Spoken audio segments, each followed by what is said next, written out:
Lost in His Own Museum, episode 5. We should have probably done this one as episode 7 because it's the James Bond special. It is indeed. Yeah, I've just finished watching all the Bond movies in order. In fact, we both have. JT's been doing the same as well. Yeah, well, I'm a few behind you. I mean, I've seen them all dozens of times, but I'm doing them a bit slower because I'm doing them for YouTube, whereas you did this sort of like Twitter review thing, didn't you? Yeah, I just did them all at once. So we just watched all of them, and we wanted to pick one of them to do as like a review sort of segment, but not an obvious one, like your sort of Goldfingers and your Golden Eyes and the ones that everybody talks about. So we're going to do a bit of a bottom of the barrel one, which is A View to a Kill. We are indeed. So we're going to talk about A View to a Kill because obviously to Phil's point, it's a bottom of the barrel sort of job for most people, ranks fairly low down. I love it. It's in my top 10 to be fair, but I am very much in the minority. But it's one of the ones that me and Phil sort of fairly largely disagree on. Or at least we did. We usually do. But with the most recent viewing of it, I actually really enjoyed it, which I've never done before. I've never enjoyed that film before. I always thought it was completely ridiculous. I'm not a huge fan of the Roger Moore ones anyway. But this time around, I think I've just matured as a fan. I think a little bit. I think it certainly depends on what mood you're in. See, I always love the Roger Moore ones. Really, really always do. But as like easy watching Bonds, like if I want a decent espionage thriller, I'm going to go put Connery or Dalton or, even maybe Brosnan on. But if I just want a bit of a relaxing sort of a campy adventure, sort of don't have to think about it, Roger Moore's your guy. Yeah, absolutely. I mean, the problem was by the time it got to A View to a Kill, he was just getting on a bit. Do you know what I mean? He was just too old. Just a bit old. Yeah. Do you want to do a quick plot recap? Yeah, I can do a quick plot recap. Quick being the operative word. This is the second time again that we're recording this. So I suppose technically, Phil, I've just realised that given that we had to re-record episode 3 due to technical difficulties on your end, and we're now having to re-record episode 5 because of technical difficulties on my end, this is kind of episode 7. Yeah, I suppose it is. Yeah, okay, so episode 5, take 007B. So the basic plot is we're at the start of the film and Roger Moore's up in Siberia recovering the body of one of the other MI6 agents because they've got a microchip that's been designed by the Soviets that can withstand an EMP, basically. So when Bond recovers it and gets it back to MI6 and to Q Branch, they discover that it's identical to a chip being made for the British government by Zorin Industries. So it makes them want to go and investigate Zorin's company, and Bond even suspects that Zorin himself might be involved in the deception and the foul play. So even though they usually do the same thing that they always do is, M has a big go at him and says, no, you can't go after that guy. He's high society. It's like they're all high society. All the bad guys are high society. It's like we said in this. Doesn't stop them being bad guys. Yeah. The guy in Thunderball, he's like high society, but he's Spectre. The guy in Spy Who Loved Me, the guy with the submarine base, and he's like, oh no, he's a shipping magnate. He wouldn't do that. Well, actually, yes, he bloody would. And Drax, they all do. Otherwise, it wouldn't be rich enough to be Bond bad guys. You know what I mean? Yeah, literally, the Bond villains have got to be in there. The entire Moore tenure of villains, when you think about it, apart from Scaramanga, who's just out and out a bad guy. All of them are like corrupt businessmen. Yeah. But they're all, without exception, they're all minted. Yeah, exactly. Yeah. so they could all be high society if they wanted to. It's like they just doesn't seem to have any effect on. Yeah, doesn't seem to have any effect on whether or not they're bad guys. But anyway, that was a little bit of a segue. It was, yeah. So Bond and co. decide that they want to obviously investigate Zorin and decide, of course, that the best way to do this is to go and watch him race his horse at Royal Ascot. So Bond and all the MI6 regulars, who are all pushing about 600 at this point, decide that they're going to go and all trail out. And I made the joke the other day that it's like, bless them, a day out from the retirement home. Because Roger Moore's pushing 60 in this one, as is Lois Maxwell playing Moneypenny. And don't get me wrong, I adore Lois Maxwell playing Moneypenny. She's brilliant. Desmond Llewellyn as Q must be getting on for 70 at this point, and it's the same with the guy playing M. And then they bring in this film's ally, who's played by Patrick McNay, and he's the chap from the Avengers. You remember the old 60s TV show, like Steed and Peel and all that sort of stuff. And again, he must be in his late 50s, early 60s at this point, and it's just like... Yeah, it's like the security of... Not only is the security of our country, but the security of the entire planet is in the hands of, like, pensioners, basically. Yeah, these guys that are far too, and it's not that we're saying that people couldn't necessarily do that in their advancing years, but you only have to look at these guys to look at them and think these guys are up to the crack. I mean, it's like there's a fight scene later on where Bond and Tibbet, played by Patrick McNay, are sort of battling with some Zorin goons, and they've aged the goons. They're all age appropriate. Yeah, they're like goons that are in their early 60s. And it wouldn't be fair otherwise, would it? It's only fair. Yeah, it's just absolute daftness. But yeah, so they decide they're going to go and investigate him, and then this whole sort of like bit of a side plot and a sort of as you put it yesterday, a bit of an avenue and a way into them investigating Zorin shows up, that they think Zorin's drugging his horse so that he can win. So posing as horse trainers, Bond and Tibbet go over to his chateau in France after a brief meeting with Detective Aubergine. Which is hilarious. That is absolutely like brilliant. Clouseau-esque inspector that meets up with Bond and then ends up getting killed, and it only further cements Bond's sort of suspicion into Zorin and what's going on, and also lets Zorin know that somebody's onto him, so they start putting two and two together from both sides. But yeah, they're at this chateau, and Bond turns up posing as James St. John Smythe, and which I'm fairly certain was robbed from Monty Python. Yeah. Do you remember the sketch with the upper class twit of the year? Like, I'm fairly certain that was what one of those was called. The Gervais Brook hamster and like all those sort of things. Well, it is right. It's right out of that sort of thing, isn't it? If his father uses him as a waste paper basket. Yes, paradise. Anyway, yeah. Bond used to sleep in all ink ground. His father had wake him up for work next day, night before. Luxury, absolute luxury. I don't know there's Born. But yeah, so of course Bond gives himself away because he goes and sleeps with Mayday, and makes a bit of a nuisance of himself at Zorin's party by coming on to this film's leading lady, played by Tanya Roberts, who actually very recently passed away. Rest in peace, Tanya. I was really sad with that. She was announced as dead because her agent had got a miscommunication from the family, and then she wasn't, so they had to retract the statement. And in the time from them issuing the false statement and retracting the statement, she actually died anyway. Yeah. So really sad that she was very young. But yeah, so obviously Bond sort of gives himself away, and Zorin works out who he is.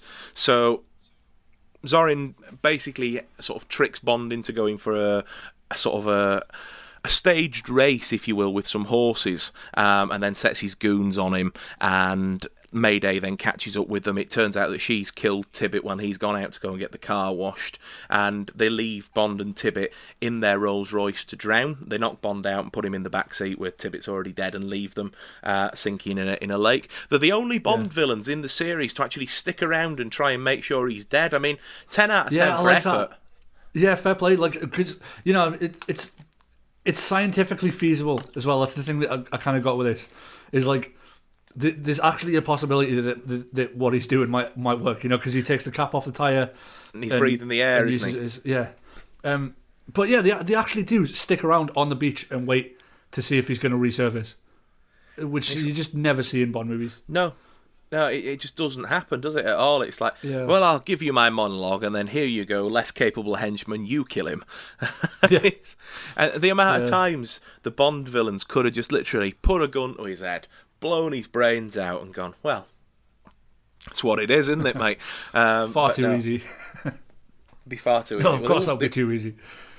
They wouldn't be very good films if they did that, really, to be fair, would they? Well, I suppose not. Of Depends course, how you Bond. look at it. Yeah, well, Bond obviously escapes. He goes over to San Francisco, and through some CIA contacts over there, he learns that Zorin's actually sort of buggered the local fishing scene in the San Francisco Bay because he's pumping all the seawater through his oil rig. And so Bond, posing now as a journalist, goes down to City Hall to try and investigate that and speaks to like the head of the Geological Society department or whatever it is.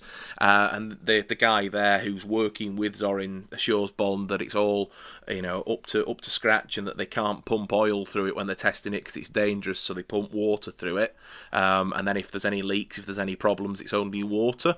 And it's at that point that Bond learns of Operation Main Strike, which is Zorin's master plan. Yeah, it's just like it reminds me of that bit in Hot Shots, with Lloyd Bridges, where he's explaining the operation to the Navy guys. Yeah, like, this is Operation Go into the enemy camp and get our boys back. No clever code name, nothing like that. Just straight out, Operation Evil Plan. Yeah, no messing about. Straight out the gate. Operation No Messing About. Yeah. We're going to fill the fort with the water and blow it all up, eh?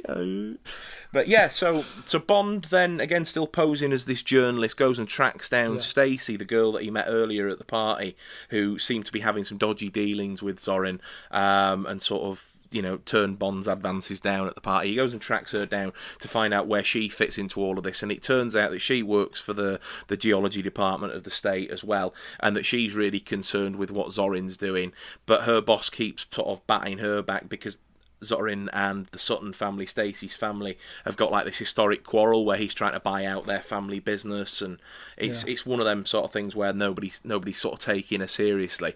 So after another interaction with some age-appropriate goons, and Bond and Stacy decide they're going to go back to City Hall to plead with her boss to do something about it. And at this point, the boss gets frustrated and fires Stacy. So they then break in later on at night to get the relevant files that they need to expose what's going on, and find the boss already there, but Zorin and Mayday there ready to torch the place to cover the tracks for their evil plan. Zorin and Mayday kill the boss. They set fire to the building, and Bond and Stacy manage to escape by going up onto the roof.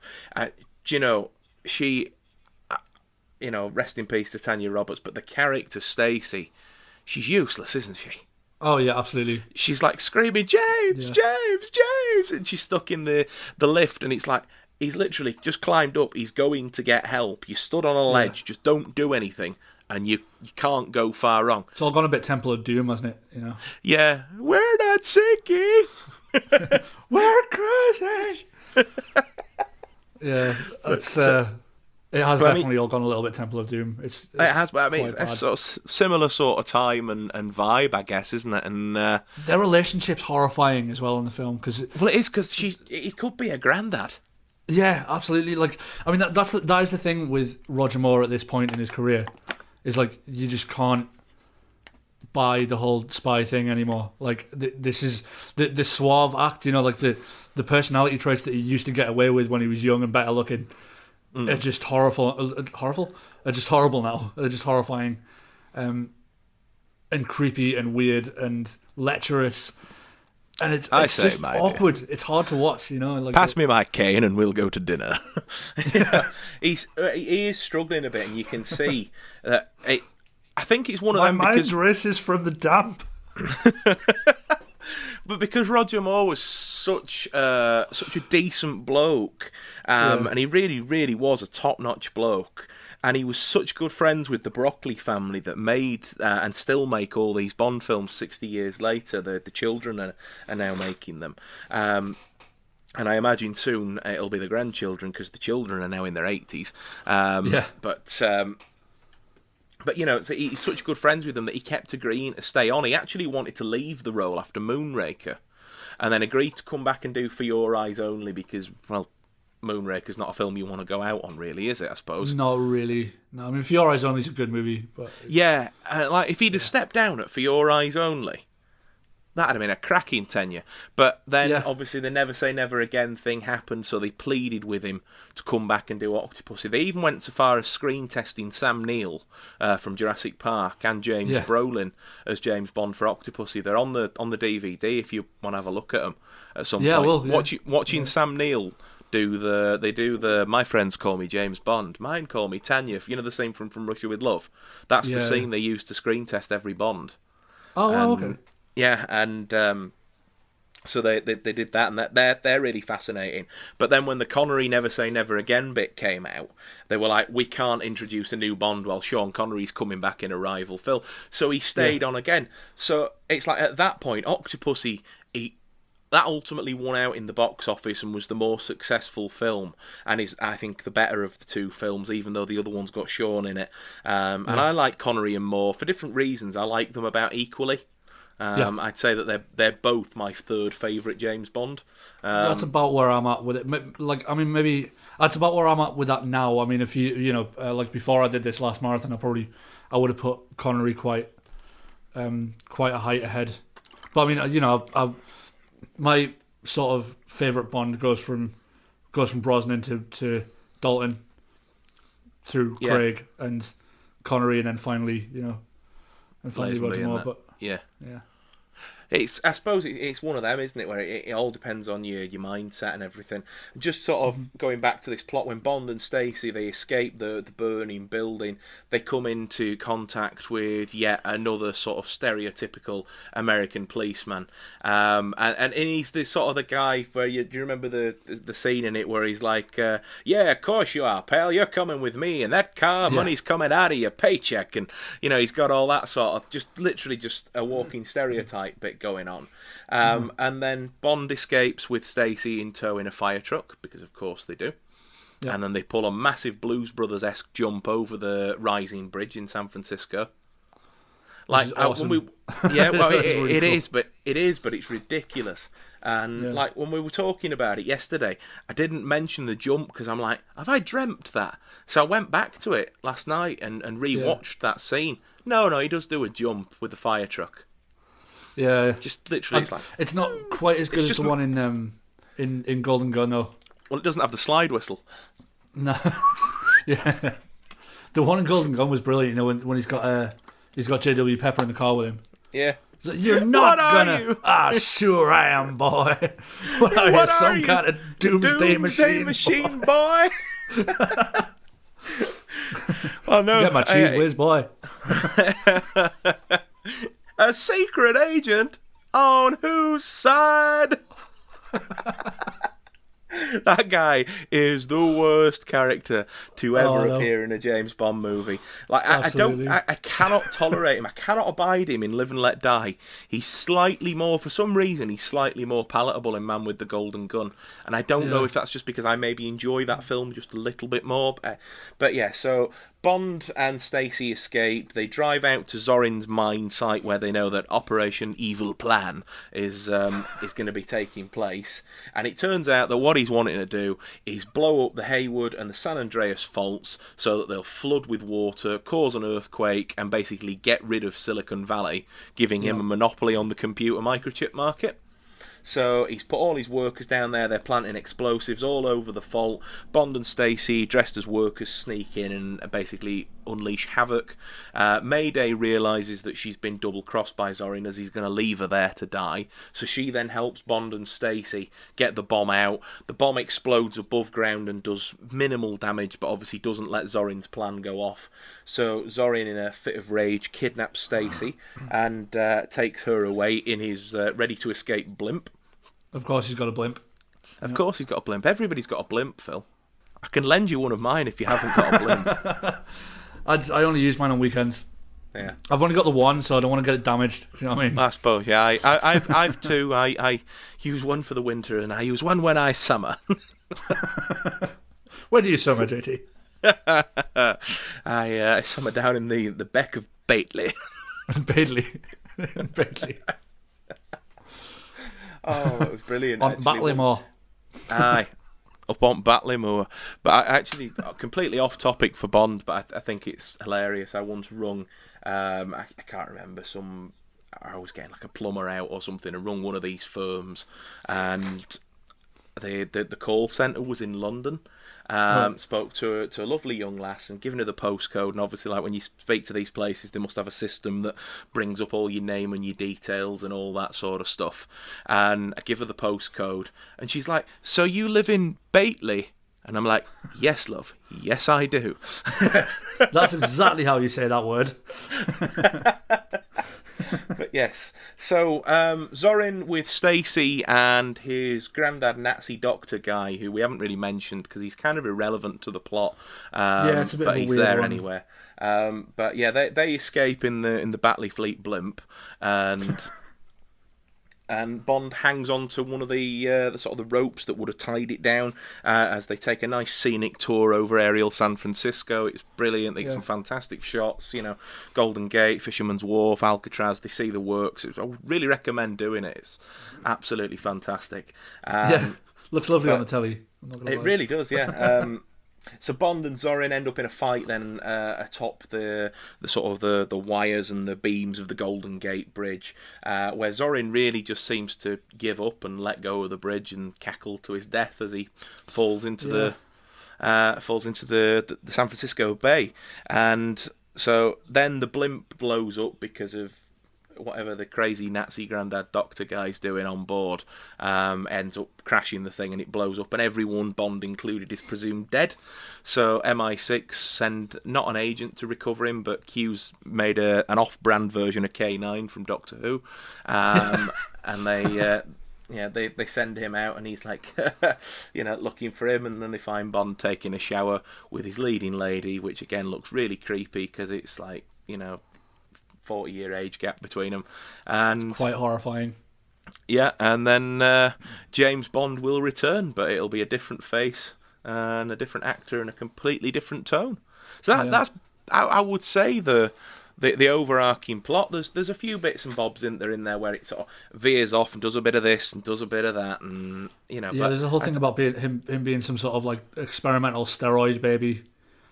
Yeah, so that's where the Nazi doctor granddad guy comes in, isn't it? Yeah, which it's weird because it sort of seems like a bit of an elephant in the room. Like they've buried the lead a little bit with that. It's like, oh, there's this plot point that seems like it's going to be really important, and then sort of doesn't really say anything. Well, it's kind of why I didn't bring it up, because they talk about Zorin being this guy, and they kind of use it to explain why he's a lunatic, don't they?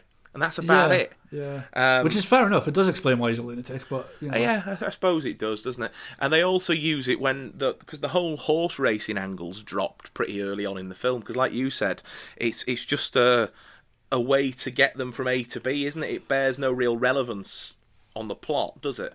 Yeah, I mean it's quite a good. That's quite a good way in, because it's something you hadn't really seen in a Bond movie. I mean, arguably in On Her Majesty's Secret Service, he sort of did, he's like a genealogy expert, and it's coming to talk to the main bad guy. But with this one, it seems like a more feasible way in, because it's seemingly quite innocuous, and it has nothing to do with what he's actually doing. He's just there to spy on him, but it's a really easy way to get in and meet him, and it's great. Just poses like it's like a really posh Englishman who's looking at buying a horse, like. It just baffles me that straight away they know something's off about this guy, because they don't even give him the benefit of the doubt. Straight away, that guy Scarpine, the one of the other henchmen, he's straight into the security room and he's like, keep an eye on that St. John Smythe guy, and and Zorin's like, what about Mr. St. John Smythe, and what's going on there, sort of thing. And so they don't trust him straight away. And then Zorin's seen later to have this sort of like computer thing in his mirror that he can bring up, and it shows straight away with like a mugshot of Bond almost like thumbs up and grinning to the camera, just like, hello. And so it's like, if they've got an up-to-date mugshot of what James Bond looks like, and Zorin's supposedly former KGB, like, how on earth did they not just go, come off it, Bond, really? Are we going to do that? Is this really happening? Like, I mean, what do you reckon of this one? Is this one going in the museum, or are you losing this one to history? Do you know, it's one of those things where I think the Bond franchise would go in, but this film, not so much. And I think where we've said we've been indecisive, we fall back on what the sort of the popular consensus is, and like looking at it on Rotten Tomatoes, it's got a 37% approval rating. Yeah. Yeah, I So mean, I think I'm thinking Lost to History. It's not. Yeah, I think you're right. Like the Bond franchise in general can go in, but this film takes me out of the franchise a little bit. Like it sort of it lifts me out of the continuity a bit because it doesn't really feel like it belongs there. And I did enjoy it, and but yeah, I do enjoy it, and like I say, I rate this one fairly highly. I think I've got this.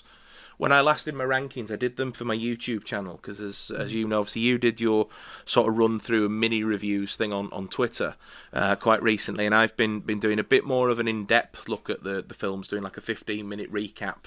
And doing one every 2 weeks or so, up to the hopeful eventual release of No Time to Die in 2087. And whenever they feel like bringing it out. Absolutely, yeah. Daniel Craig's going to be dead and buried, and so are all of his grandchildren by the time this film comes out. Yeah. But Craig's dead, and so are all of his grandchildren. It belongs in a museum, except this one doesn't. It's like you said though when we had a natter yesterday. This one could have been such a good intro for Dalton, or I mean, I am a real Dalton fan. He's my favourite Bond, and so I'm glad things worked out the way they did. Because if we hadn't have got Tim Dalton as James Bond, I might not be the fan of the series that I am today. But obviously Brosnan was initially cast, wasn't he?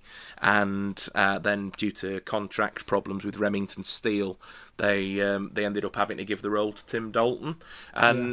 But imagine if they'd have brought in a new Bond for View to a Kill, like a young Bond around sort of 35 to 40, going up against Christopher Walken. And if they'd have taken the camp element out of it and made it a little bit more gritty, you can still keep the whole computer element sort of thing, because it's relatively timeless, isn't it? I mean, you could still have a film about sort of, computer sort of dominance and having a monopoly on the market, and it would work today. I mean, Quantum of Solace, for argument's sake, probably not the best argument there to back up View to a Kill is Quantum of Solace, but again, another film I have a soft spot for. But I think View to a Kill could have been quite a dark film if it had been done right. Particularly with Dalton. I think Dalton would get up against Christopher Walken. I mean, here at Lost at the Museum, we love a bit of Christopher Walken. Like, we do. He is fantastic, and I think it could have been a really interesting, really dark film, and it's a real shame that it just feels like they wasted a good script. Yeah, I mean, so when we talk about the script, it's the whole sort of, it's the Goldfinger plot, cut and paste, isn't it? It's the corrupt businessman wants to have the monopoly on whatever it is that's their area of interest, and goes about it in the most dodgy way possible. MI6 step in, and Bond ultimately saves the day.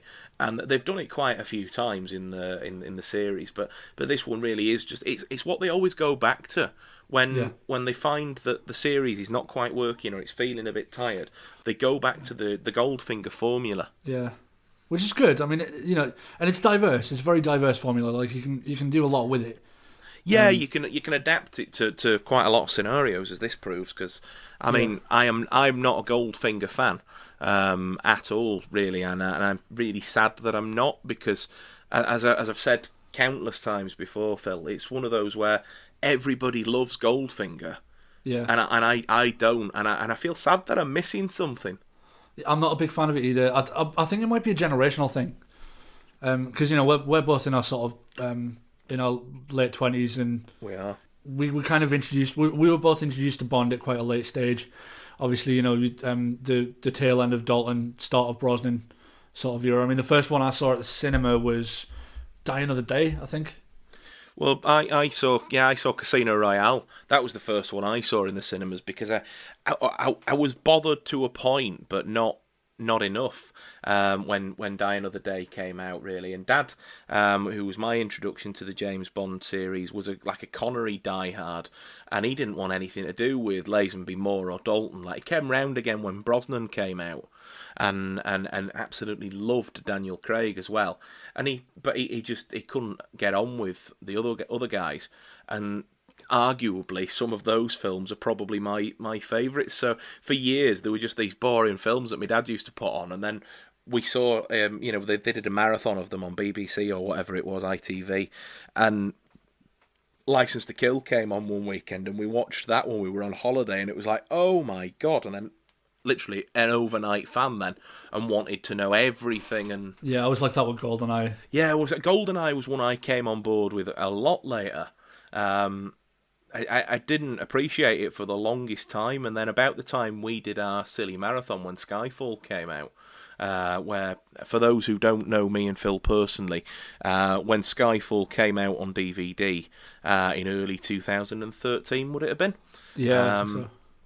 We did over 3.5 days a marathon of all the James Bond films, including the 3 unofficial ones. Which was hard work. 3.5 day weekend, but it was starting at 7:30 in the morning and calling it a morning at 4:30 in the morning. Yeah, it was we hit it pretty hard. 3 hours kip. Yeah, we did hit it quite hard, and including the unofficial ones as well is rough, because that original black and white film that sort of follows the plot of Casino Royale isn't brilliant. David Niven Casino Royale is, without a doubt, at least one of the weirdest films I've ever seen in my life. This gun fires backwards. And I've just killed myself. And obviously, Never Say Never Again is basically just a remake of Thunderball. It's not bad, but it's not brilliant. I'm going to say we Never Say Never Again. It's just one of those things where it's like all the things you want from a Bond movie, apart from Sean Connery, because he's there, are missing. You can't have the theme, you can't have the characters that you love, and all the bits that make Bond. They didn't have the rights to use, and it just goes to prove that sometimes it's more than the source material that makes a successful thing. I reckon this one's getting lost to history. A View to a Kill. I agree. I think it's And have we chosen wisely, do you think? No, I think we have. You have chosen wisely. Yeah, that's what I thought. It is objectively terrible. It is. But, a lot of them are objectively terrible. We did ask the internet, we did a little poll of everyone's top Bond movies, and the ones that came up on top were License to Kill, GoldenEye, Casino Royale, I'm assuming that's the Daniel Craig one, From Russia with Love. It's the David Niven one, mate. Yeah, everyone just loves how bizarre it is. License to Kill, GoldenEye, Casino Royale, From Russia with Love, Goldfinger, Moonraker, and Skyfall seem to be the favourites. Absolutely, yeah. Hey, I tell you what, though, because this is second time we're recording this, License to Kill's come out on top. Has it? Yeah. Has it... Jill, somebody that you know, has voted for License to Kill. That's my auntie Jill. Hi, hi Jill. Hello, Auntie Jill. Well, welcome to Team JT, because I'm in the License to Kill camp. Yeah, and we did get a comment from Simon, I believe. Hi Simon, if you're listening, asking why Live and Let Die wasn't being voted for, which I'm surprised it didn't come out, because Live and Let Die does seem to be like a really popular favourite. Yeah, Live and Let Die is one of those ones where it's the middle ground. Yeah. And it suffers from a lot of what the more Lazenby, Dalton, and even Brosnan ones do, really. Because obviously Craig is current, so everybody talks about the Craig ones, and Connery started it all. So everyone sort of, when they reference back in time, and I'm talking your casual fans here, the folks that are probably listening to this are probably more, sort of like us, sort of, they know the series at least to some level of detail. But a lot of folk, couldn't tell you that, Roger Moore and George Lazenby and Tim Dalton had played Bond and things like, well, maybe not Roger Moore, but certainly the other two chaps. Yeah. And so I imagine that it suffers from a little bit of people just forgetting it exists. And then stuff like License to Kill and Living Daylights, and On Her Majesty's Secret Service as well.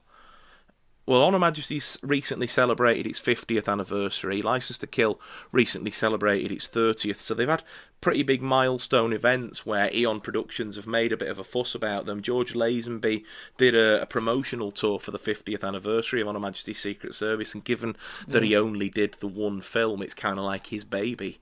Yeah, and that they made a real big fuss of that when that anniversary came round. It wasn't just that he only did the one Bond film; he pretty much only did one film ever. Lazenby's really not been in in a right lot of other stuff. He's done a few things, yeah, but he keeps coming back to Bond or the espionage thing. He keeps cashing in on it. Like they did a Man from U.N.C.L.E. revival reboot TV movie thing in the 80s, and he plays a character called JB007 in that's driving the Aston Martin, suited and booted. They don't call him anything by name, but it's obviously meant to be James Bond. Do you know what that put me in mind of, actually, was have you seen the Cannonball Run? I haven't, no, but Roger Moore's in it, isn't he? The fly who bugged me. Yeah, Roger Moore is in the Cannonball Run, and it's the whole thing. He's in it. He's in a tuxedo, like a white tuxedo, and he's got exactly the same voice, and it's just a big comedic James Bond reference. And yeah, there's the fantastic bit where they're talking about the desert. And when I was in Tunisia filming The Fly That Bugged Me, and and that's what that reminded me of in The Man from U.N.C.L.E. It was the same sort of, the same sort of cut in on, like, almost parodying Bond. Yeah, I mean, it does lend itself so well to parody. I mean, we didn't really talk about it last time because we kind of ran out of time, but we had sort of planned to talk about, how much Bond's influenced spy cinema, espionage cinema. Obviously there's things like, when you look at its contemporaries, there's things like the Ipcress File and the Harry Palmer series with Michael Caine, written by Len Deaton, who actually would go on to write Never Say Never Again, or at least the first draft of it anyway. It gave people a formula for spy movies. Well, it did, yeah. And then there's, like they did things like Our Man Flint with James Coburn as well, and that's a sort of a takeoff of it. And it doesn't happen so much now, but back in the 60s, I think when copyright law was possibly not as tight as it is now, they used to, you'd have a film made in England or America or whatever, and then somewhere in continental Europe, they'd go and make a European version of it. Yeah. And there was a film that came out starring Neil Connery, who's Sean Connery's brother. And he wasn't an actor or anything. He was like an electrician or something like that. And this Italian film company, they came and scooped him up and went, right, well, we're making an unofficial Bond film, but we can't get your brother, so we're going to pretend that you're James Bond's brother. And he's like, I don't know, Fred Bond or something in it. But then they got like Lois Maxwell and Bernard Lee and Adolfo Celli and so many people back from the actual series and made this absolute piece of garbage called Operation Kid Brother. So that, there's all sorts of stuff, and then it's gone on to influence like Mission Impossible. I know Mission Impossible was around in the 60s and 70s as well. Yeah, but the films are definitely working off that same sort of trope. And I think one thing you've got to take into account as well is the films that are like the spy movies that are different from James Bond on purpose because they're trying to fight against the tropes. Yeah, like that's what I thought. The Bond movies were like that. But then that worked backwards as well, because if you look at Quantum of Solace, that's a Bourne movie. Yeah, more or less. Yeah, I mean the thing is with the Bond films, it was so obviously trying to fight against the James Bond tropes. You can tell it was influenced strongly by James Bond in the first place. Yeah, like we want to be our own thing, but here's that and here's us. Like, yeah. Yeah, exactly. Like they were over here, and it's sort of like it's mental in it. But like I say, the parodies, like in Austin Powers, and did you see the Leslie Nielsen one from the late 80s, Spy Hard? Yes, yeah, it's brilliant. It's so easy to parody because it's there's so many like sort of obvious tropes, like really sort of you see the same story, like almost the same story will come up over and over again. You see the same kind of story devices at the very least coming up over and over again, the same sort of characters, and just a really similar formula, and that makes it so easy. It's the same with cop movies. That's why things like The Naked Gun do so well. Because it was just there's a formula to it, and it's easy to set a film around that same sort of structure. Then you don't have to worry about the story. You can just make it hilarious. Exactly. Yeah, you can focus all your attention on what matters because the formula and the cutout and everything is already there. Yeah, absolutely. Well, we spoke to through our various forms of social media our listeners, and we asked you guys what your favourite Bond movies were, and maybe some of your thoughts as to why. Should we have a look at some of them, Phil? Yeah, go for it. Yeah. Nice one. So, let's have a look here. So the first one that we've got is a chap called Thomas William, and he said that he thinks his favourite Bond film is either GoldenEye or Tomorrow Never Dies, and that he thinks Pierce Brosnan really struck the balance between suave, sophisticated Bond and also a Bond that you could believe could go and kill somebody. And I'd have to agree there. Probably more so in GoldenEye than Tomorrow Never Dies, but I would agree. Yeah. You got any thoughts on that, mate? Yeah, I think that's an important thing with the more recent Bond films, and it's something that I think Bond needs to do more of as a franchise.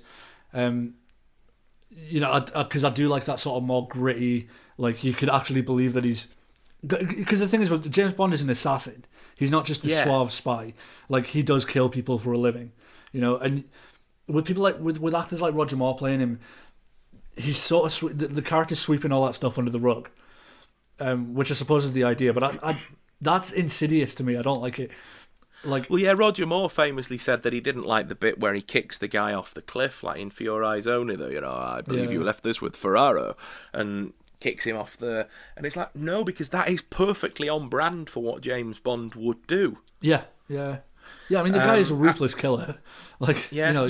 You can go too far both ways with it. Like, I think some of Daniel Craig's films have gone, he's been too ruthless, and then like Spectre, he was too relaxed, and you know, I think Dalton got the balance perfect in License to Kill, which is my favourite of the series. But in Living Daylights, I think probably largely because the script was still written for Roger Moore, because at 85 years old or whatever he would have been when that film was coming out, they still wanted him to come back and make another film. One thing that reminded me of, particularly in the Pierce Brosnan ones, was the whole thing about him that, like, he maybe does have a bit of an aversion to killing innocent people, you know, but it reminds me of the Batman thing, you know, like the rule against killing people. But the amount of times that he's beaten somebody up and left them there, whereas like that person is going to die, like that's going to happen.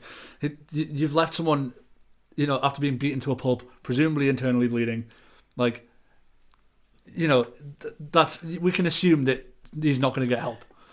Well, yeah, absolutely. I suppose going back to Thomas's point there, in Tomorrow Never Dies, Brosnan really sort of comes into his own with the whole sort of balancing the best of Connery and Moore.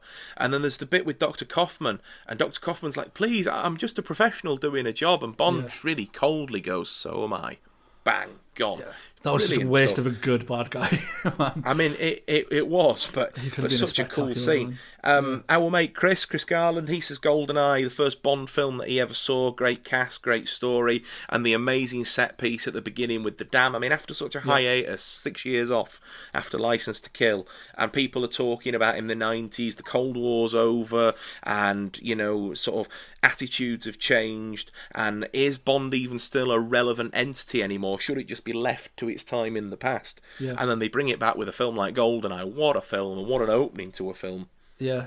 See, that's one of the reasons why I think I'd like to see it go a little bit more noir in the future, because I don't like to see this thing that seems to be happening in every new Bond movie now, is the constant questioning of his relevance.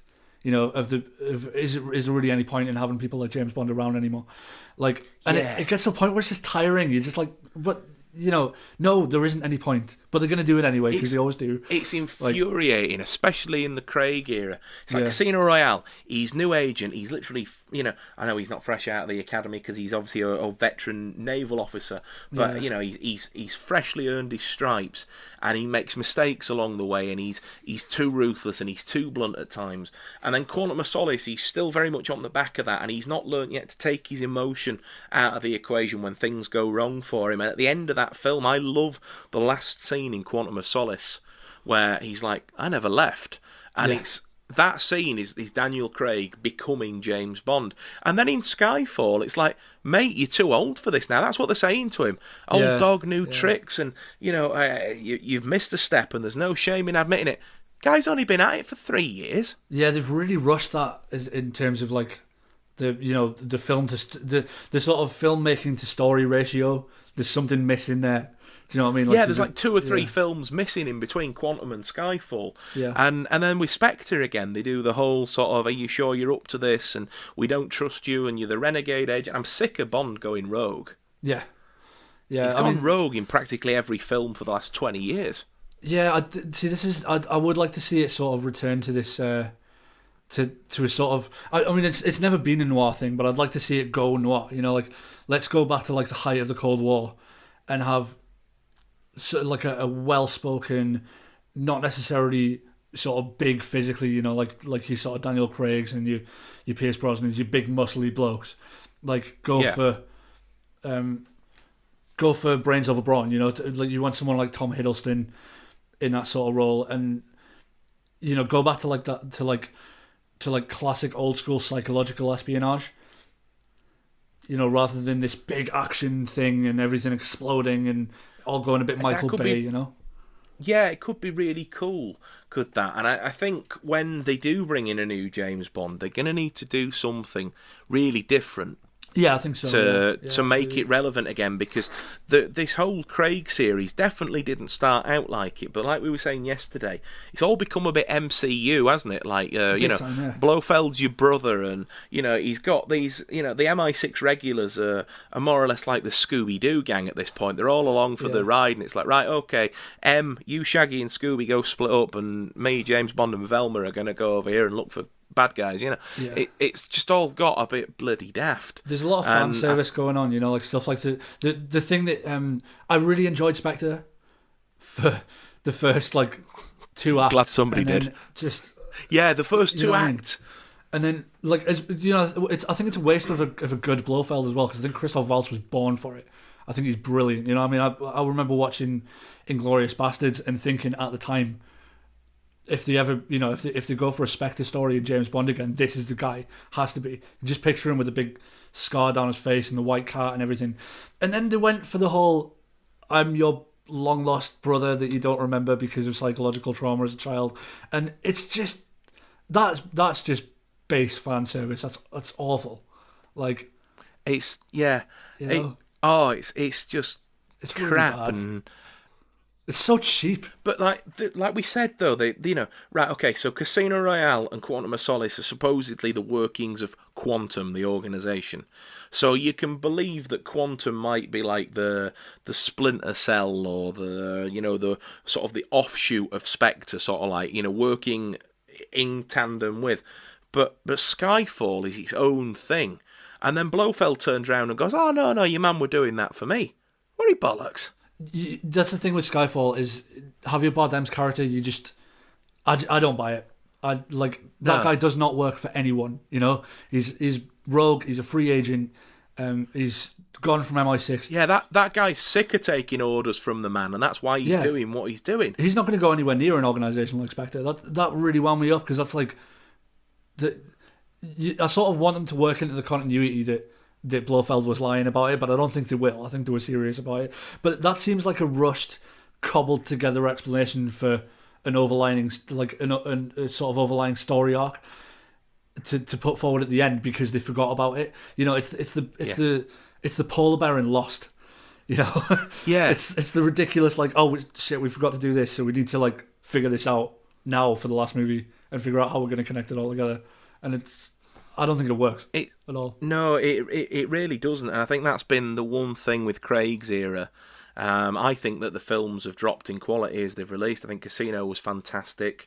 I think Quantum was okay, but had its problems. Skyfall is an amazing film. It's a beautiful film. But it's not a James Bond film to me. It's a film with somebody called James Bond in it. And there are pockets of things that you would find in a Bond film, but that last act...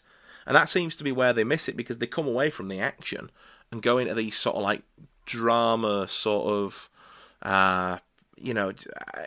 it takes a turn I don't want in my James Bond films. One thing that got me was Skyfall, because I really enjoy Skyfall. I think it is a great film. But again, like you said, I don't like it as a Bond film. One thing that I don't want to see happen, and I think will happen, is because we've had too much backstory on Bond now in Skyfall. Right, we've gone back to his old family home. We've met Kincaid, and we've you know, he's talked about Bond as a kid, hiding in the cupboards and stuff when his parents were killed, and there's too much backstory in there. There's too much for them to use as like that's going to be referenced in future films, and I don't want to see that happen. because that's canon continuity now. It's going to become like the it's kind of going to be. Well, it's in the books, to be fair. I mean, not Blofeld being his brother, Ian Fleming would be turning in his grave at that, I'm sure. But the Andrew and Monique Bond of Scottish, Monique Bond's meant to be Swiss, and Andrew Bond is meant to be Scottish, and Bond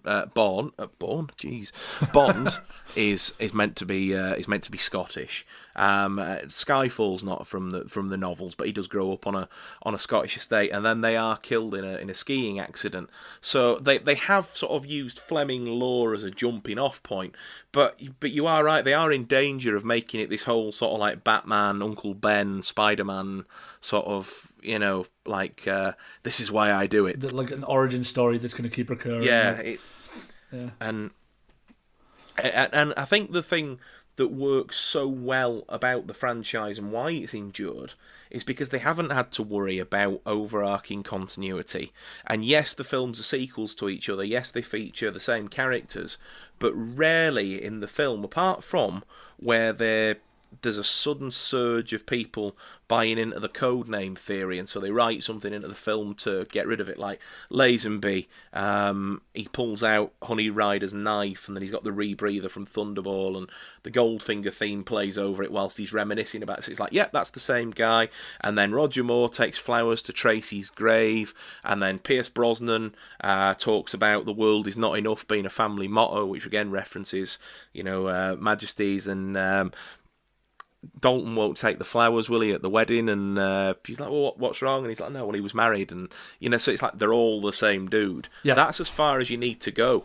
You don't need to be like, oh, remember when? Yeah, you just need a few simple Easter eggs to sort of glue it all together. And that's it. It's too blunt. It's too bull in a china shop. The whole, this big backstory event. And the big sort of, it's almost like an origin story. It's sort of references to an origin story. And what I don't want to see them do is in future films just do an origin story of James Bond as a kid. I think that'll ruin it. That's been threatened, not as a kid, but of him coming out of the Naval Academy. When Roger Moore left the role, they actually talked about doing that. And it was thrown around as an idea for GoldenEye as well, because obviously GoldenEye is two basically like parallels, isn't it? Because 006 and 007 are roughly the same age and have had the same sort of upbringing, and same training, have been best buds, and But originally, the original draft, when it was written for Dalton, he was a much older agent, and he was sort of like Bond's surrogate father figure and mentor, and there's all that. We have got massively off track, haven't we? Yeah. I think we'd best sort of talk some of our shout-outs, but going back to our sort of list, we've got Josh, who said Casino Royale. It was fresh. It was a nice return to form, and again returning to the Fleming novels. Great introduction for a new Bond. Mike Woods said License to Kill. He's got a million reasons, much like me. Mike, I tell you what, mate, we'll have you on when we do a License to Kill special. Yeah, absolutely. absolutely. You can absolutely chew that one to bits. But it's tense, it's exciting, it's dark, good villain, Dalton on top game, amazing stunts, easy story. Absolutely brilliant stuff. I agree completely. Yeah, same. Alex, who's somebody that I know through the YouTube world, said Casino Royale again, and he said that he found that they managed to make poker interesting, which is a really good shout, because they do. It's the second act of the film is that card game. Yeah, it's so tense, isn't it? Like, yeah. My mate Carl, who's Carlinho9 on YouTube, if you're on YouTube and you do the whole subscribing thing and you like your movies, go and give Carl at Carlinho9 a sub, because he does a lot of similar content to what I do over on YouTube, both myself and with Phil, and similar to what we're doing. He's a great guy, you won't be disappointed. He said Moonraker. He loves that it's got everything a normal Bond would have, and then in the third act they bring it up a notch and take it to space. I think, Carl, to be right honest, mate, that's possibly where me and you would disagree on that, but I do love Moonraker as like popcorn fun. I'm just not keen on it, like, because it's everything that you want out of a James Bond film, and then it gets ridiculous at the end, which is like it's a question of whether or not that's like your thing. It's certainly not my thing. Yeah. Well, I think it like I said earlier, it depends what I'm after out of my Bond film at the time. If I want some daftness, I'm going to put something like Moonraker on. If I want a good gritty film, From Russia with Love or License to Kill or GoldenEye's going on, it's that sort of thing. Our last Laura also agrees with Carl. She says Moonraker as well. She really likes the plot of it, and she absolutely loves. I know that Jaws sort of has a bit of a redemption arc, and he gets the girlfriend, and then we see him speak at the end of the film. And he's like, "Well, here's to us."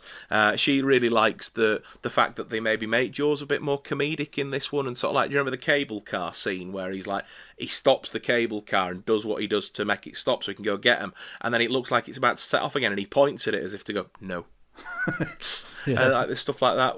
Whereas I would say Jaws was a better character in Spy Who Loved Me. I was going to say Quantum of Solace then, but if he was in that'd make for an interesting film. Yeah, he's certainly a better character in Spy Who Loved Me, but I think in Moonraker, it's that little bit of story at the end is just like unnecessary but nice. Do you know what I mean? It's like, it's a bit daft, and you can't. But it's just, I don't know. It's a bit of a heartfelt sort of. Yeah, I suppose it is. Yeah, it's just quite a nice way to end it. Well, I suppose it is, isn't it, for Jaws' character? A chap that I know again from YouTube, a chap called Jason Brett, check him out. Says Goldfinger, because it's to him, and I agree really. Even though it's not my favourite film, I agree. It's quintessential. Yeah. And establishes everything that we know about James Bond, all the tropes, the cliches, and the bits that you expect from a Bond film, largely originate in Goldfinger. And as we even talked with View to a Kill that we've just reviewed, a review to a fill, if you like. A review to a fill. Is that what we're calling the episode? We are calling that episode this. Excellent. But yeah, sort of like they take the best bits of that and go back to it and use it time and time again. The Aston, the characters, the gadgets, the bombastic score, all those things that you expect to see.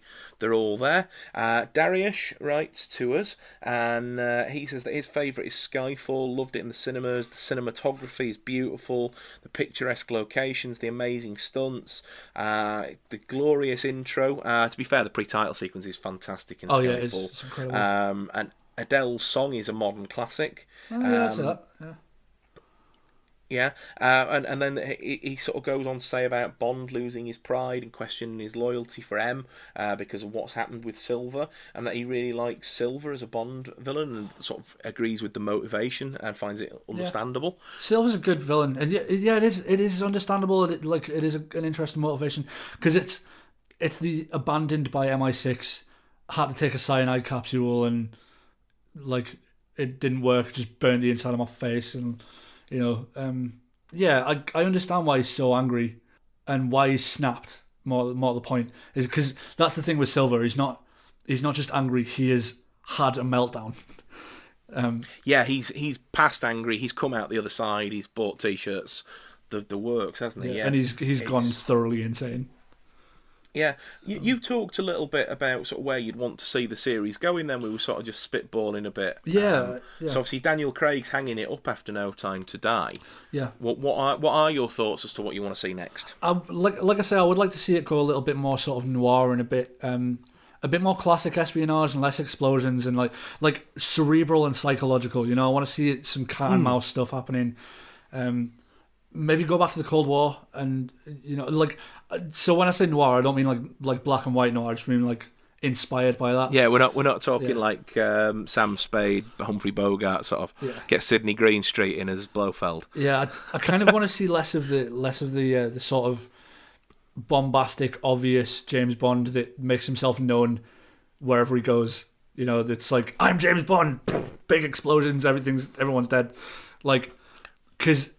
To me, that's not espionage. That's drama and excitement, And the character's supposed to just blend into the surroundings and just become nobody, Yeah, exactly. He's everybody and he's nobody all at the same time. Yeah, I think my choice for an actor for that would be Tom Hiddleston, which I wouldn't have said until I've just watched some Marvel movies again.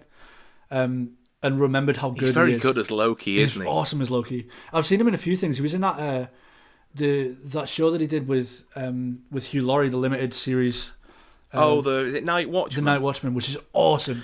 He was incredible in that. Folk touted him for Bond after that, didn't they? There was sort of a bit of a surge, and they were sort of taking bets on it and all that sort of stuff, and the usual bits that happen. I was just going to say, I think in the context you're talking about, if they completely went back to Fleming and made them period set, and just made them about the espionage and the character and old school tech as well, like shoes with radios in them. Yeah, completely go the whole hog. Tarantino wanted to do that, didn't he? Yeah. Because they touted Tarantino for Bond 21 before it became Casino Royale that we know and love.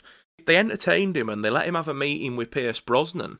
And he wanted to do Casino Royale and do it sort of like half in black and white, half in colour, and make the aesthetic of the 60s. I mean, looking at like how he did Once Upon a Time in Hollywood. Yeah. Can you imagine how good that might have been? Oh yeah, absolutely. The thing with Tarantino is he would I love Quentin Tarantino. I think he's a genius. But he would make it a joke. Do you think? Yeah, I think so. You don't think he could take it seriously? No, I don't think he could. The director I'd like to see have a go at it is Christopher Nolan. To tell you the truth, you think? Yeah, but I'd like to see it because in that context, in this sort of noir Bond film, what you're looking for is like Following and Memento, not Inception and Tenet. Tenet. Not the big budget thing. Like go back to, because Christopher Nolan does that basic thing very, very well. When you go back and watch things like Memento and Following as well, he does the basic. Use every penny of the modest budget thing very well, and produces a really good movie. Put it on the screen. Yeah. And I think if he kept to that, if he hasn't got too far out of the habit of doing that, and too far into the habit of your sort of Dark Knight, your Inception, your big, blockbuster Hollywood job, I think he could really nail it. It's one of them for me where with Nolan, and I think it's largely soured by my thoughts on Tenet, because Tenet, I mean, he said, and people involved in the film have sort of said that it has been inspired and is partially a love letter to James Bond. Obviously other things as well, because it's got the whole time travel bit in there as well. But I don't know, I just kind of got I've really sort of gone off Nolan a bit after Tenet, to be fair, and I just kind of think, because he's such a name in himself, like when a Christopher Nolan movie comes out, it's a Christopher Nolan movie, it's an event, and then when a Bond movie comes out, it's a Bond movie, and Bond is the draw. Oh, so you just sort of don't want to see him overlap. Yeah, well, it's like you're going to get a Christopher Nolan movie, so Nolan's like, well, I'd do a Bond movie, he said, but he would only do one if he could reboot the franchise, so it's going to have to be a new actor that brings them in.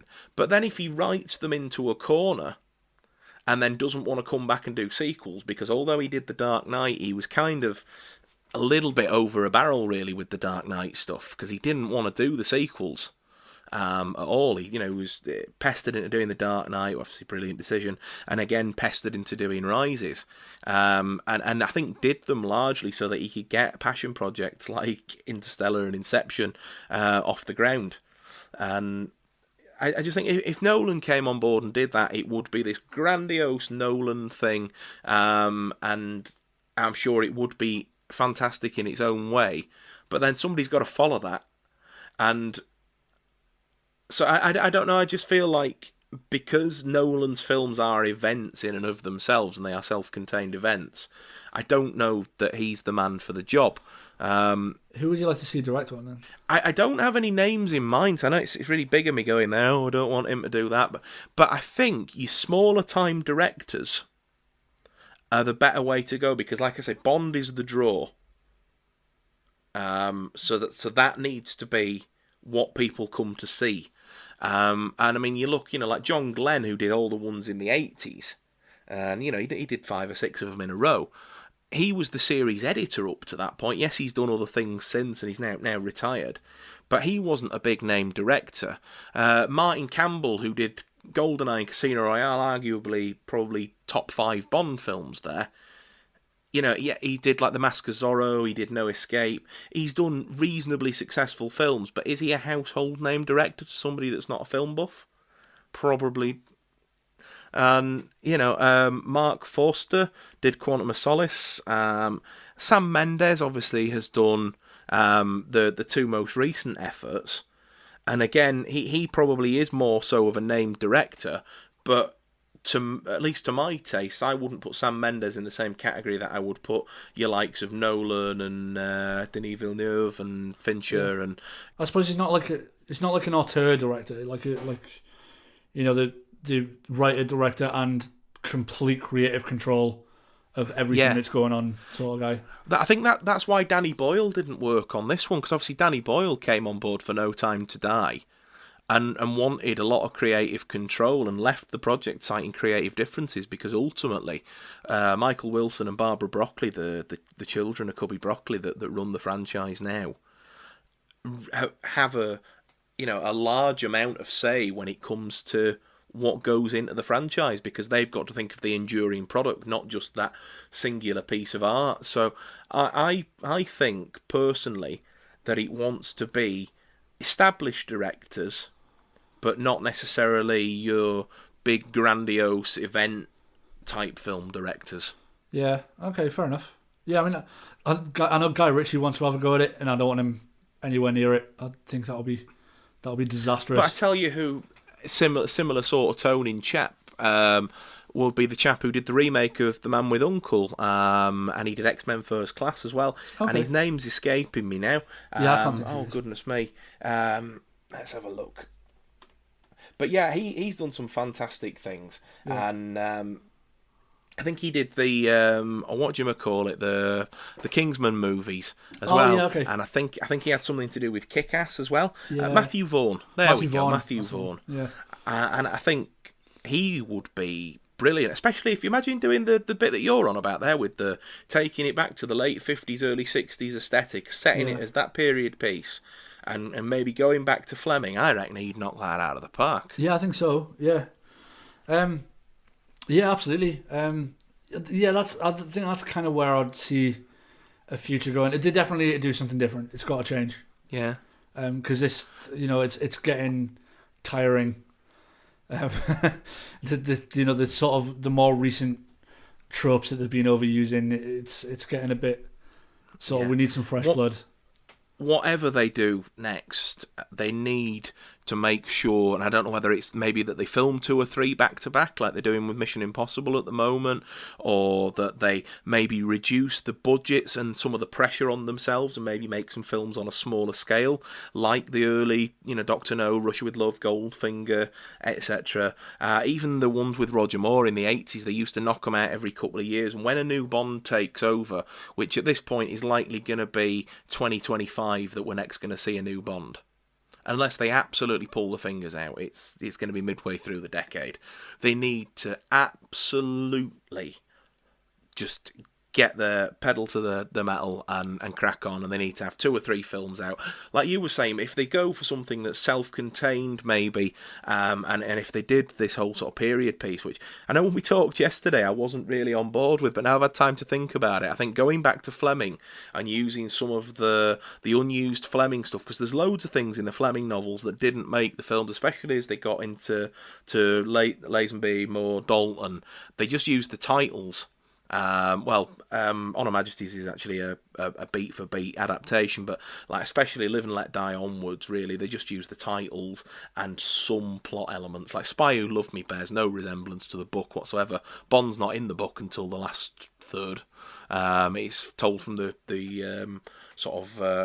perspective of a lady that Bond knows. But funnily enough, do you know what is in the novel The Spy Who Loved Me? Jaws. Oh, okay. He's not called Jaws, but he's but the characters in it, I think he's coming into like Soul Horror or something like that, and it's a guy who's filed his teeth and then put metal caps on them. Oh, okay. But it's mental that probably the most bizarre aspect of Spy Who Loved Me is actually the thing that came from the book. But film them back to back and make sure that they come out every couple of years, because they can't keep. I know the pandemic hasn't helped, but they can't keep doing this sort of like wait 5 years, bring a new Bond film out. Wait 5 years, bring a new Bond film out, because the franchise will die. They used to knock them out every 2 years, man, and it's like with modern filmmaking, I think every 3 years is reasonable. Yeah, I mean they've made 4 in the last 15 years, and it's and you know, much as I love Daniel Craig in role, he's been quite outspoken that perhaps he hasn't always wanted to do it. And again, a bit like Roger Moore, he feels a sense of loyalty to the Broccoli family. But if it's not something you want to do, step down, let somebody have a go that really wants to knock it out of the park. And I think, you know, an actor that's maybe not quite at the standing of Daniel Craig, I don't mean in terms of talent, but I mean in terms of reputation and basically fame, would be, you know, somebody. My money's on somebody like Richard Madden or Henry Golding. They're the blokes I'd like to see have a crack at it. But I would like to see Richard Madden have a go at it. I've been, for the longest time, I've been saying I've been throwing Michael Fassbender's name around. And now he's too old. He could do a great one and done, but you don't want a one and done Bond at this point. Daniel Craig's tenure's been so sparse because of all the different bits and bobs that have affected it. You know, by the time he's done, he'll have been Bond for nearly 20 years, 4 films in 20 years. Yeah, we do need to get some back-to-back going and get a lot done at once. I think it's... Yeah, the franchise is going to die at the rate that it's going, I think, which is a real shame because, you know, obviously they have got a point about the pandemic. They don't want to do it. They only want to do a cinematic release of No Time to Die. Don't want to go straight in Netflix or anything like that. Well, they looked at that, apparently. They've been round all the major streaming services, but they wanted 600 million, which is what the projected box office would be, to recoup costs. And apparently all the major companies have said they'll give them ballpark half that, you know, 300 million ballpark. But that would just have them... Well, I don't even know, would it count as breaking even if they just recoup their production costs? Because I think what they would do is they would pay the Broccoli's and Eon Productions and whoever's made the film 300 million, and then it'd be up to Netflix, for argument's sake, to then recoup that in subscriptions, or, you know, you can rent this, but do like what Disney did with Mulan, where it's an extra tenner on your subscription or whatever it was. Yeah, I think they would probably end up doing that. The most likely one, the most likely ones to pick it up would either be Disney Plus, and I don't really want to see Disney get anywhere near James Bond, because the problem is they get the streaming rights for one film. Disney are going to be all over it. They, you know, all they need is like a little claw in the zipper, and then you know what Disney's like. They'll. It just. You know how we've talked previously about different fingers in the pie that is Bond? Yeah. Selling it off like that, it just adds somebody else. The reason they were able to make them so frequently in the 60s, 70s and 80s is because it was the Broccoli family that owned the rights that they bought off of Ian Fleming, you know, along with Harry Saltzman and his family initially. And then it was United Artists that put the films out. Equal, you know, cut into 3 and then later into 2 when Saltzman backed out. And then when your MGMs and your Sonys and your Universals got involved, there's more slices of the pie, and so there's more people to get on board, sort of thing. Yeah, there's more people who interfere with it as well. Yeah, like the debate we've had about the band and stuff like that. The more members you bring in, the harder it is to orchestrate a practice. Yeah, no, exactly. Yeah, yeah. You know, when everybody's got their own idea of what it's supposed to look like. Yeah, exactly. Yeah. Yeah. Should we do some questions, because we're cracking on for time a little bit? I think we should do some questions, mate, yeah. We've only got a short few questions this week, but we've got some really good ones. So, Rich on the radio on Twitter says, in GoldenEye, Judi Dench takes over as M and makes a point about her predecessor, obviously meaning the men before. Based on that, how can she be in Casino Royale? How can she be M in Casino Royale if it's technically the first in canon? So there's a really simple answer to this for you, Rich, mate, and I shall try and keep it really brief and concise. They are 2 different characters. So from Dr. No to Die Another Day, that is one timeline, and the best way to look at it is that all those adventures happen over a period of 20 years, one adventure a year, rather than the one adventure every 2 years over 40 years as it was released. And you think of it as a floating timeline. So if Die Another Day is happening in 2002, Doctor No happened for that Bond in 1982, and so on and so forth. So she is the M that takes over from Bernard Lee and from Robert Brown after Robert Brown's character presumably retires in between License to Kill and GoldenEye. That character is identified in the novels as a lady called Barbara Maudsley, and she, like you say, is the successor. When we come to Casino Royale, the producers decided that they didn't want to have 40 years of sort of history to have to contend with when making Casino Royale, so they decided to cut the timeline off at Die Another Day and basically start from scratch, which is why Bond's getting his 00 stripes and it's all starting from scratch. They kept Judi Dench on simply because they loved her. She's a great actress, and to clarify that she's somebody different in a blink and you'll miss it moment in Skyfall, when, spoiler alert, the character's passed away and Bond is the recipient of her belongings, the box that he's handed says Olivia Mansfield, and then in brackets M, so that character is called Olivia Mansfield. Yep. Okay, so I hope that one's answered your question thoroughly. So we've got one from we've got Ruben's small question, which is, what's your favourite Bond song? What's yours, mate? Mine, I think, is Living Daylights. And that's a tune. Not really much contest on that. No, it's a tune, to be fair. I don't need much contest on that. I love the 80s era Bond stuff. I love 80s pop and rock. So, all of them, For Your Eyes Only, All Time High, View to a Kill, License to Kill, Living Daylights, they're all great ones. A bit of a cop-out answer, but the actual James Bond theme itself is the theme tune to Doctor No, and it's the basis for all those songs that we love. My favourite orchestration of it is the David Arnold one from Casino Royale, so a bit of a cop-out answer there, mate, but I'm keeping the main overture. I'm a little bit torn between. I mean, I think it is going to be the Living Daylights by a-ha, because that's just such a fantastic track. I am a little bit torn between that and the Chris Cornell one from Casino Royale. I always forget that one. I don't know how I forget that tune. That is such a great song. Such a great, it's a really, really good tune. I think Living Daylights for me. One from Chris on Facebook. This is a really interesting one. I think it's going to take us a little while to answer it. You get a call from the studio. You get a call from the studio saying they need a new Bond villain. What's he called? Who's cast? What the motives? What they like? And who's your perfect villain? Nice one. So, I suppose for me, what I would really like to see them do, and they've kind of done bits of it before in GoldenEye and in Skyfall, and even a little bit in License to Kill, but I would love to have them take somebody that's kind of like a mentor to Bond, and maybe even the person that held the designated code 007 first, like the guy that Bond succeeded. Yeah.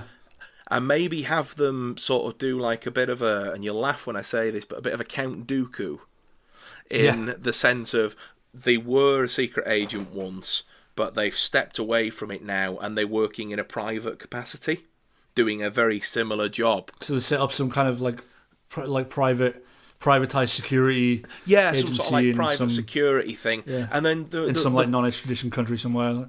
Yeah, and the plot can be whatever you want it to be, but this is somebody that Bond looks up to and really admires, which is not really something we've seen much of before, apart from his relationship with, say, Judi Dench's M, that's been really explored.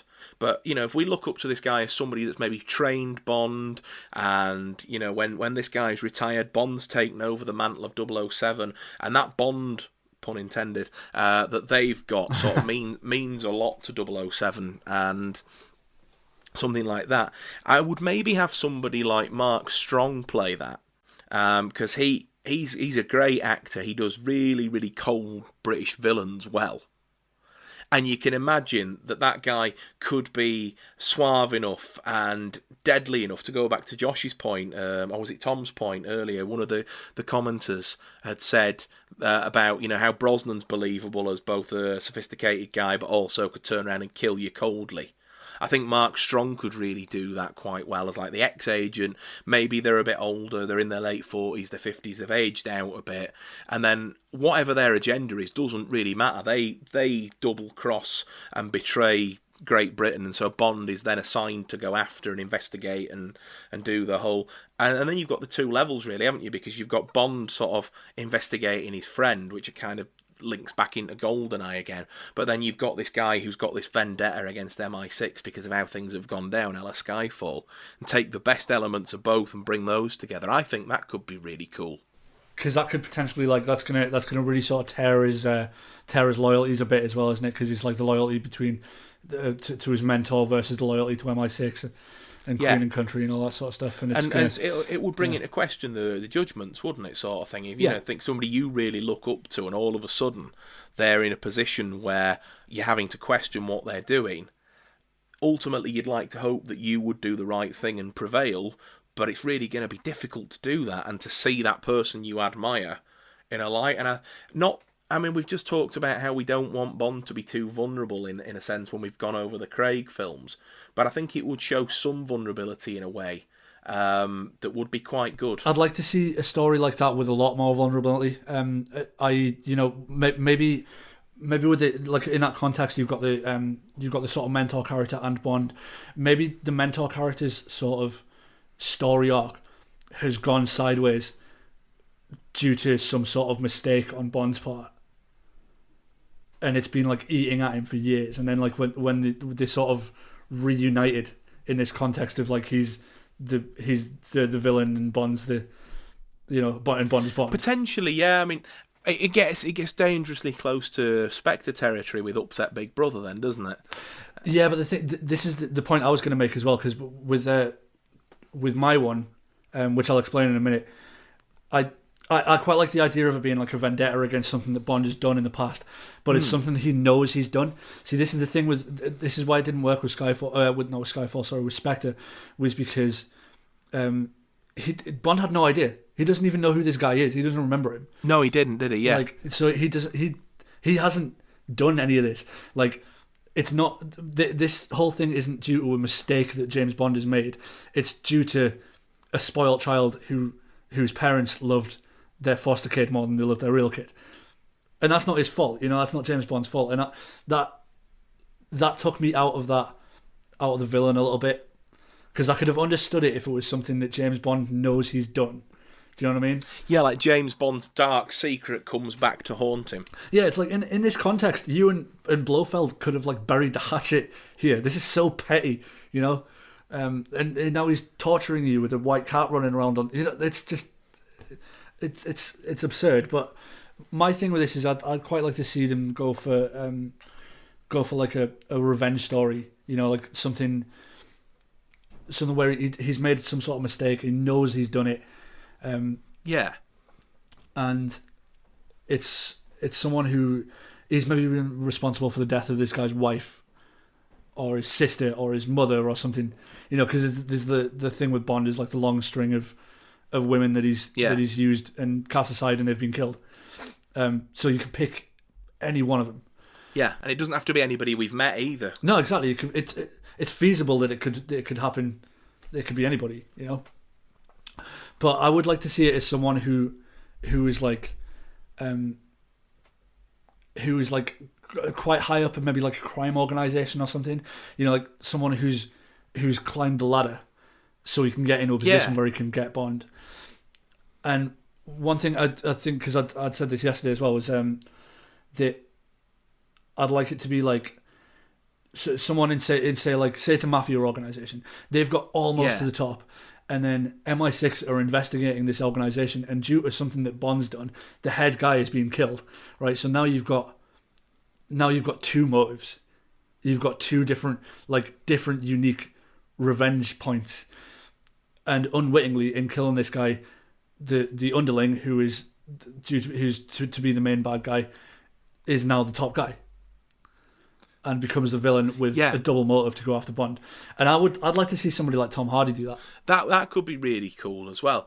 And I mean, just thinking back to your pitch earlier about, sort of doing a period piece, which would work really well for sort of like if you're going to bring in a crime family and a mafia type thing as well, setting that in the 50s or 60s would really lend well to that.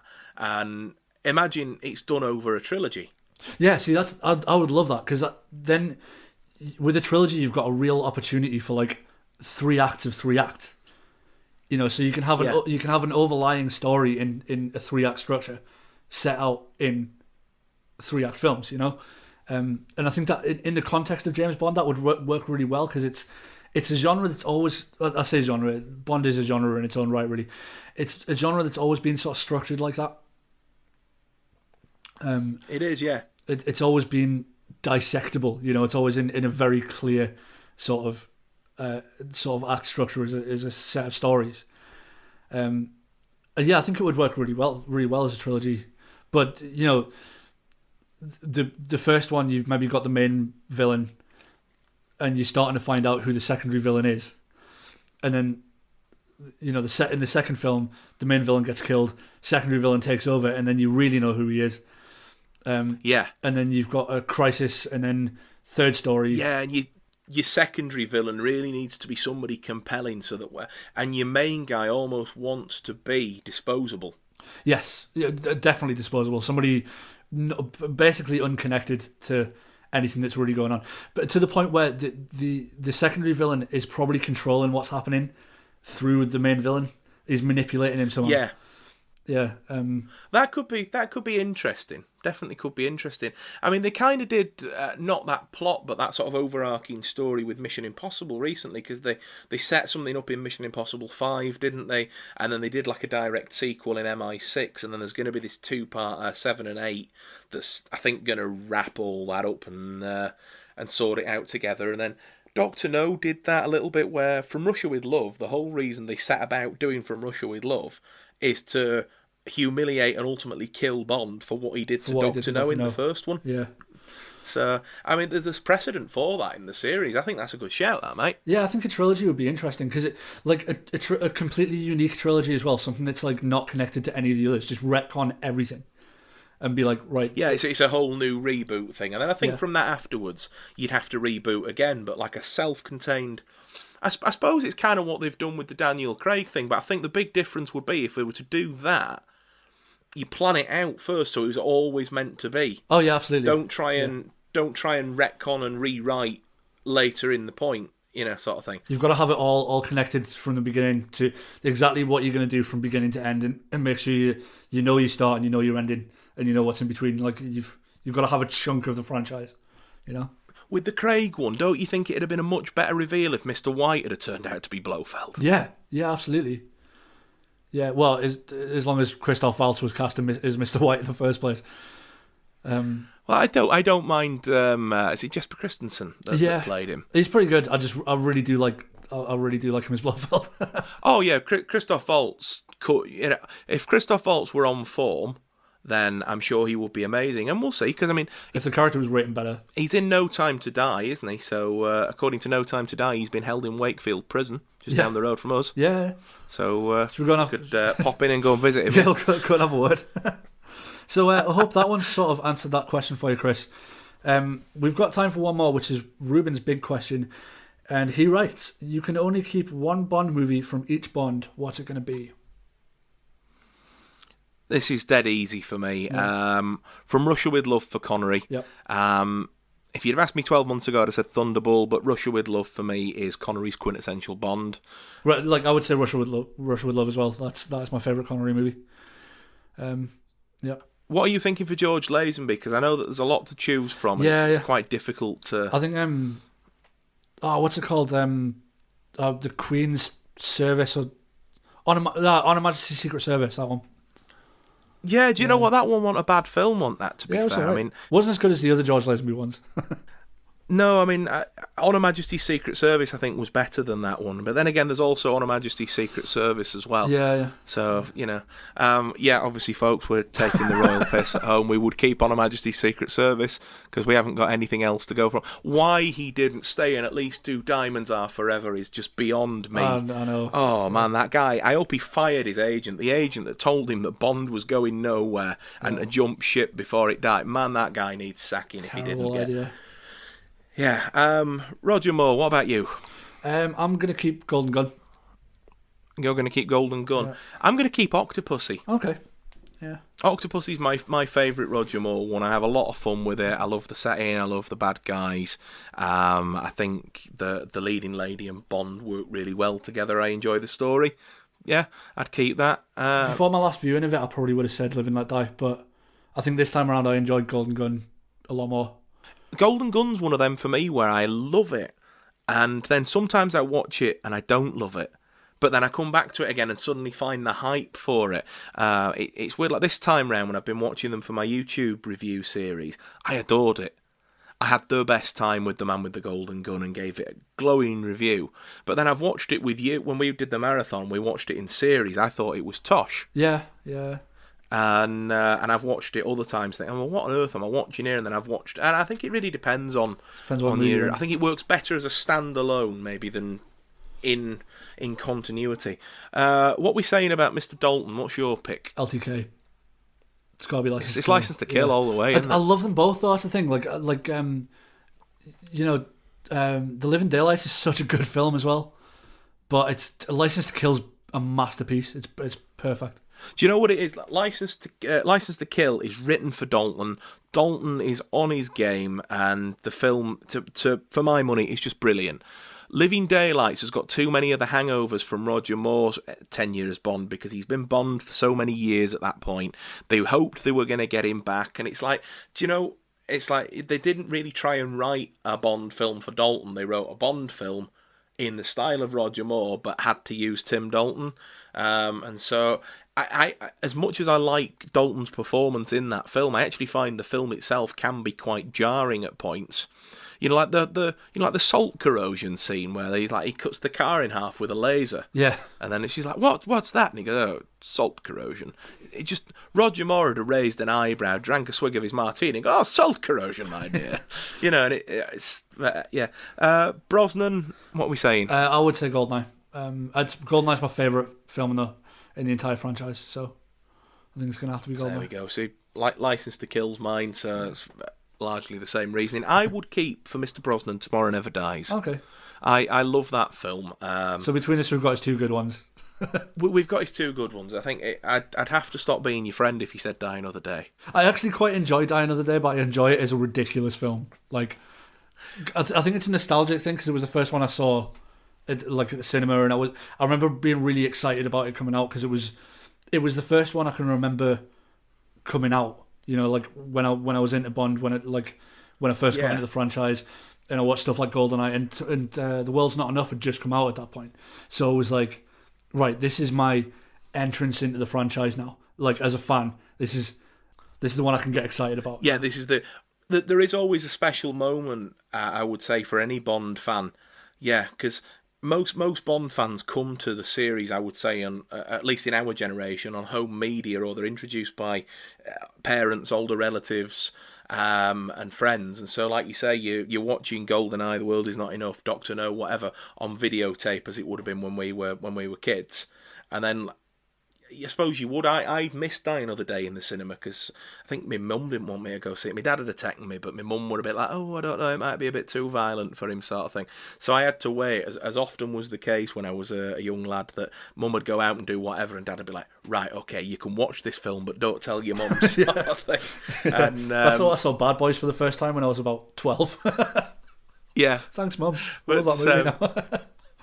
It was on a double feature tape with Men in Black. So it was like we had Men in Black, and I was like, okay, my mum's gone to bed. It's 10 o'clock. Just finished Men in Black. I'm gonna watch Bad Boys. I know it's 18 rated, but like, you know, I don't care. Don't care. And I love it. I think by the time I'd got to maybe sort of 11, 12, I think they'd sort of given up, or mum had given up and been like, yeah, watch what you want. But, you know, when I was sort of like 7, 8, 9, 10 sort of thing, you know, I remember her coming home once and absolutely giving my dad a roasting because I can't have been more than 9 or 10, and he was letting me watch Lethal Weapon 4. And she come in and saw Riggs and Murtaugh on screen and was like, what is he doing watching that? Get that turned off, David. What are you... I can hear it now. It's were you too young for this shit? Yeah, I was too young for that shit. So I couldn't resist that one. So what about Craig?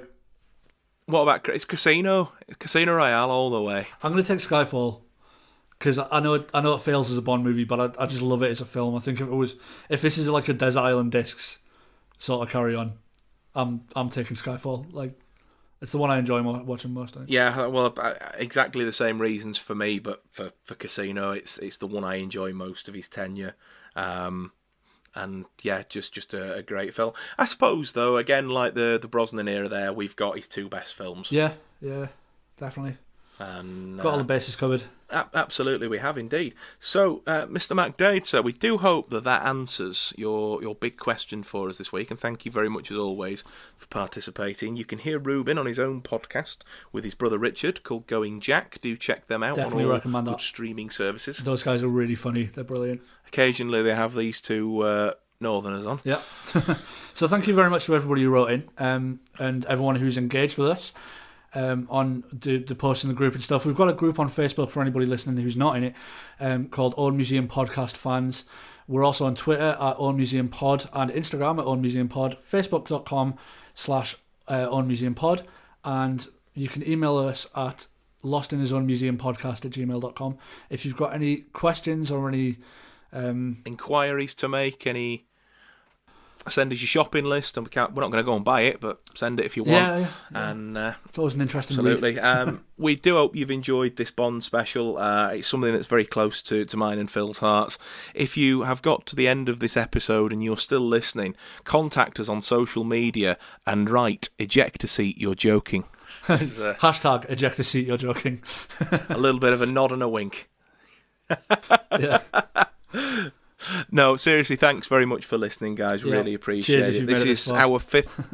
Yeah, it's our fifth episode. We're doing a series of 10 episodes, and then we shall regroup and sort of write a plan of attack for series 2, which will be sort of late spring, I should think. But yeah, we're loving doing this, and thank you so much. So we'll be back in 2 weeks with another episode. Until then, remain indoors, have a pleasant apocalypse, and we'll see you next time.